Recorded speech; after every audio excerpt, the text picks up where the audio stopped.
Hello student, આજના video લેક્ચરની અંદર આપણે ડિઝાઇન ઓફ સ્ટીલ સ્ટ્રક્ચર સબ્જેક્ટની વાત કરીશું. આ સબ્જેક્ટનો એક important chapter steel roof truss વિશે આપણે ઓલરેડી બધું જાણી ગયા છીએ. આપણે પ્રીવિયસ લેક્ચરની અંદર સ્ટીલ રૂફ ટ્રસના કમ્પોનન્ટ્સ જોયા હતા. ઓકે, ત્યારબાદ આપણે types of steel roof truss જોયું હતું, એડવાન્ટેજ જોયા. ઓકે, પછી આપણે જોયું હતું કે જે સ્ટીલ રૂફ ટ્રસ પર જે લોડ અપ્લાય થાય છે, જે લોડ લાગે છે, એ લોડ વિશે વાત કરી હતી. લોડના ટાઈપ્સ જોયા હતા. પછીના વિડીયો લેક્ચરમાં આપણે જોયું કે એ લોડનું કેલ્ક્યુલેશન કેવી રીતે થાય છે. ઓકે, પછી આપણે સ્ટીલ રૂફ ટ્રસની ડિઝાઇન માટેના જે સ્ટેપ્સ છે એ સ્ટેપ્સ જોયા હતા. કોડ વિશે સમજ્યા હતા, કયા કયા કોડ લેવાના છે, ડેડ લોડ માટેનો કોડ, લાઈવ લોડ માટેનો કોડ, વિન્ડ લોડ માટેનો કોડ. ઓકે, એ બધું આપણે જોઈ ગયા છે. હવે આપણે એક્ઝામ્પલ પર આવીએ. Example of roof truss. Roof ટ્રસના એક્ઝામ્પલ જોવા પહેલાં આપણે જોઈ લઈએ. આ ફિગર જુઓ તમે. અહીં એક સ્ટીલ રૂફ ટ્રસની ફિગર આપી છે. એક બિલ્ડિંગ્સ આપ્યું છે, સ્ટીલ બિલ્ડિંગ છે.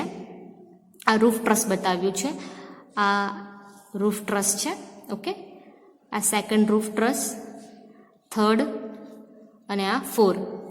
4 સ્ટીલ રૂફ ટ્રસ તમને અહીં આપ્યા છે. ઓકે, હવે 4 સ્ટીલ રૂફ ટ્રસમાં આપણે કમ્પોનન્ટ્સ જોઈ લઈએ. આપણે ઓલરેડી સ્ટીલ રૂફ ટ્રસના કમ્પોનન્ટ જોઈ ગયા છે. આ તમને એક બિલ્ડિંગ આપ્યું છે અને આ બિલ્ડિંગમાં તમને 4 સ્ટીલ રૂફ ટ્રસ બતાવ્યા છે. આ ઉપર જે હાઈલાઇટ કર્યો છે, એરિયા હેચ કર્યો છે, એ છે રૂફ કવરિંગ મટીરિયલ્સ, એટલે કે EC શીટ અથવા તો ગેલ્વેનાઇઝ આયર્ન શીટ. ઓકે, અહીં આ બીજો એક હેચ એરિયા કર્યો છે, એ શું બતાવે છે? એ પ્લાન એરિયા બતાવે છે. કયો એરિયા છે? એ પ્લાન એરિયા. ઓકે, અને આ જે રૂફ કવરિંગ મટીરિયલ બતાવે છે એ શું છે? એ સ્લોપ એરિયા.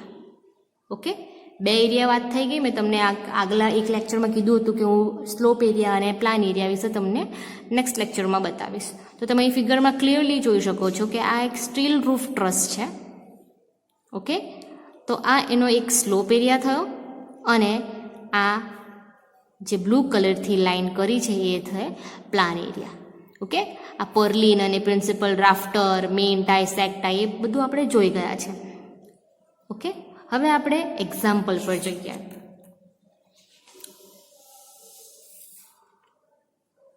તો સ્ટીલ રૂફ ટ્રસનો ફર્સ્ટ એક્ઝામ્પલ આપણે સ્ટાર્ટ કરીએ. ડેટા હું વાંચું છું, જોજો. Calculate dead load, live load, wind load. Okay, 3 load calculate કરવા કહી છે એક જ એક્ઝામ્પલની અંદર. Per panel point for Howe roof truss. કેવો રૂફ ટ્રસ આપ્યો છે? Howe roof truss of a industrial shed. કઈ બિલ્ડિંગ છે? ઇન્ડસ્ટ્રીયલ શેડ છે. To be constructed at Bhopal. કઈ જગ્યાએ કન્સ્ટ્રક્ટ કર્યું છે? ભોપાલમાં. For the following data. અને આ એના ડેટા છે રૂફ ટ્રસના. ઓકે, સ્પાન આપ્યો છે રૂફ ટ્રસનો 12 મીટર. એટલે સ્પાન શું આવશે? રૂફ ટ્રસનો સ્પાન કેટલો છે? 12 મીટર. ઓકે, પછી છે સ્પેસિંગ ઓફ ટ્રસ. શું છે એ? 3 metre centre to centre. Spacing of roof truss એટલે આ એક રૂફ ટ્રસ, આ સેકન્ડ રૂફ ટ્રસ, તો એક અને આ બે રૂફ ટ્રસ વચ્ચેનું સ્પેસિંગ આપ્યું છે. સ્પેસિંગ ઓફ રૂફ ટ્રસ એ કેટલું છે? 3 મીટર સેન્ટર ટુ સેન્ટર. એ જ રીતે આ સ્ટીલ રૂફ ટ્રસ અને આ સ્ટીલ રૂફ ટ્રસનો વચ્ચે પણ 3 મીટર છે, અહીં પણ 3 મીટર છે. ઓકે, એટલે 2 ટ્રસ વચ્ચેનો અંતર કેટલું છે? સ્પેસિંગ કેટલું છે? 3 metre centre to centre. Okay, rise of truss આપ્યું છે 2.5 મીટર. ઓકે, નેક્સ્ટ છે weight of roof covering sheet. હવે એ ગમે તે મટીરિયલની હોઈ શકે, AC શીટ હોય કે પછી GI શીટ હોય, કોઈ પણ શીટ હોઈ શકે. તેનું વેટ કેટલું આપ્યું છે? 130 ન્યૂટન પર મીટર સ્ક્વેર. ઓકે, પછી આપ્યું છે પર્લિનનું વેટ ઓફ પર્લિન. એ શું છે? 80 ન્યૂટન પર metre square. Okay, total number of panels કેટલા આપ્યા છે? 6. ટોટલ 6 પેનલ્સ આપી છે. Okay, height of roof truss above GI, ground લેવલથી એનું ટ્રસનું હાઇટ કેટલી આપી છે 20 મીટર. ઓકે, એર પરમિએબિલિટી છે normal. Probable life of structure, સ્ટ્રક્ચરની પ્રોબેબલ લાઈફ છે 50 વર્ષ.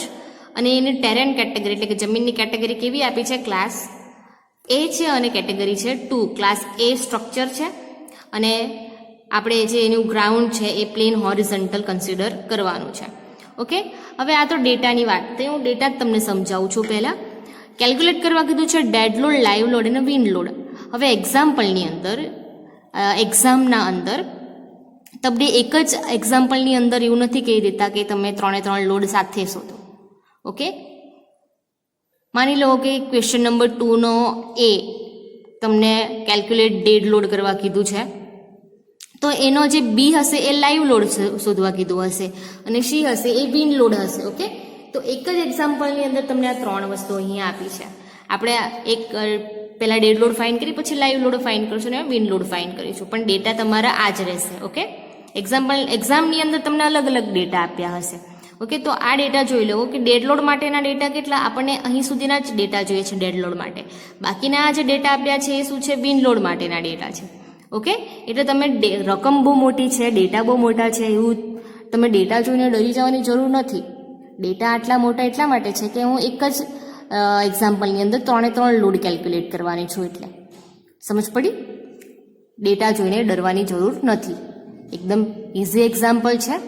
ઓકે, તો સૌપ્રથમ આપણે ડેડ લોડ ફાઇન્ડ કરીએ. તો ડેડ લોડનું કેલ્ક્યુલેશન જોઈએ આપણે.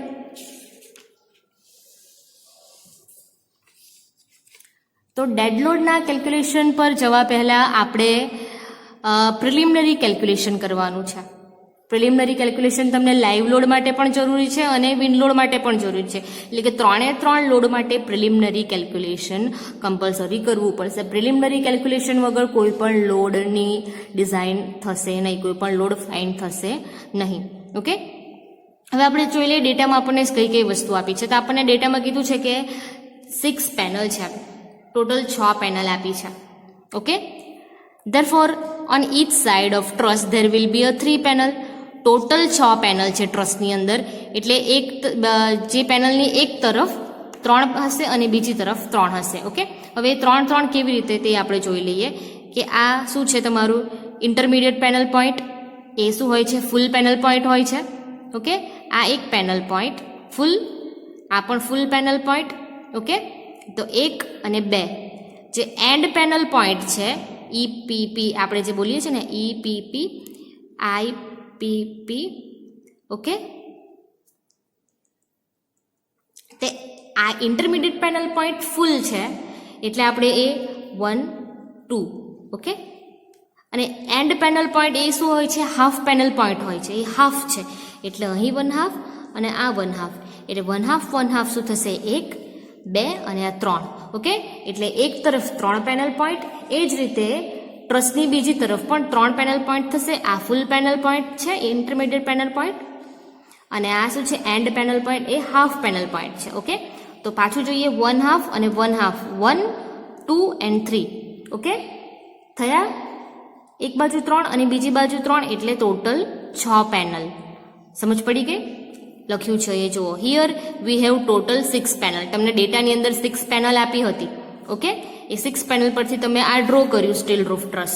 ઓકે, તેથી 6 પેનલ આપી છે એટલે એક તરફ ટ્રસના એક તરફ 3 પેનલ હશે અને બીજા તરફ 3 પેનલ હશે, એટલે ટોટલ 6 પેનલ થઈ.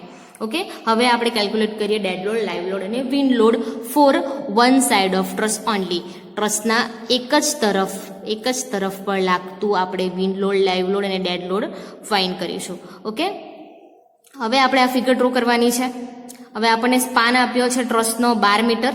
ઓકે, રાઇઝ કીધું છે રાઇઝ કીધું છે ટ્રસનું 2.5 મીટર. ઓકે, અને આપણે ફાઇન્ડ કરવાનું છે આલ્ફા એંગલ કેટલો છે એ આપણે ફાઇન્ડ કરવાનું છે. ઓકે, તો પ્રિલિમિનરી કેલ્ક્યુલેશન જોઈએ આપણે. ફર્સ્ટ આવશે angle of roof truss alpha. Okay, alpha find કરવાનું છે તમારે.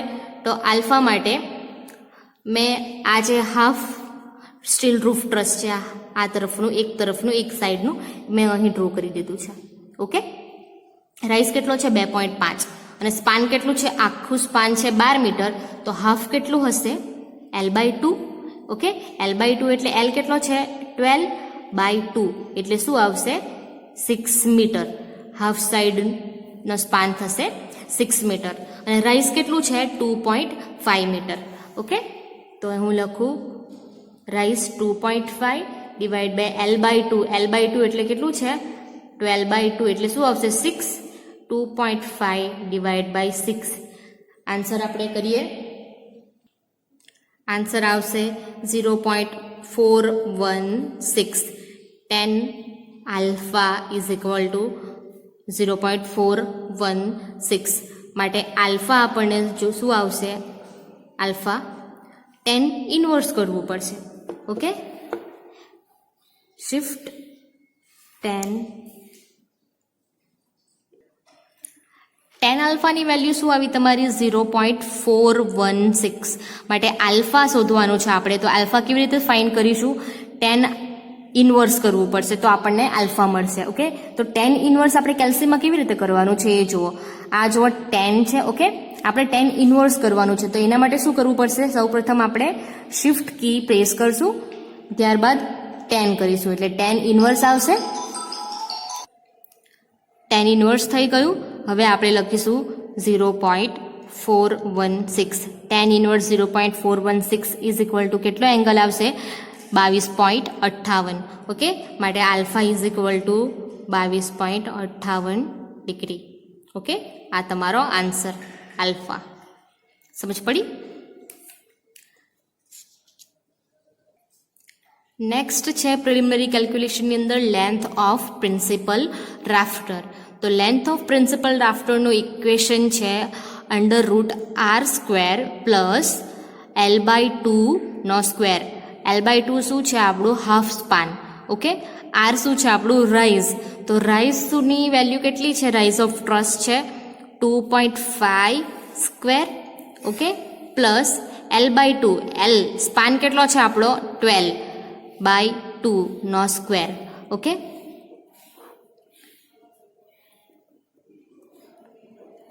(12/2) શું થશે 6 સ્ક્વેર.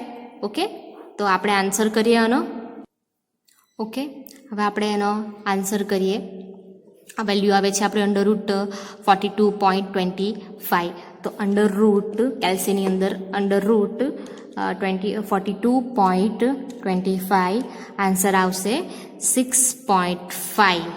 લેન્થ ઓફ પ્રિન્સિપલ રાફ્ટર શું આવી આપણી 6.5 મીટર. ઓકે, હવે ફાઇન કરવાનું છે નેક્સ્ટ પ્રિલિમિનરી કેલ્ક્યુલેશનની અંદર થર્ડ છે half plan area.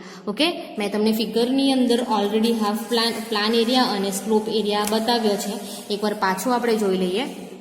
Half plan area આપણને આ પ્લાન એરિયા ફાઇન કરવા કહે છે અને પ્લાન એરિયાનું આપણે હાફ પ્લાન એરિયા કરવાનું છે.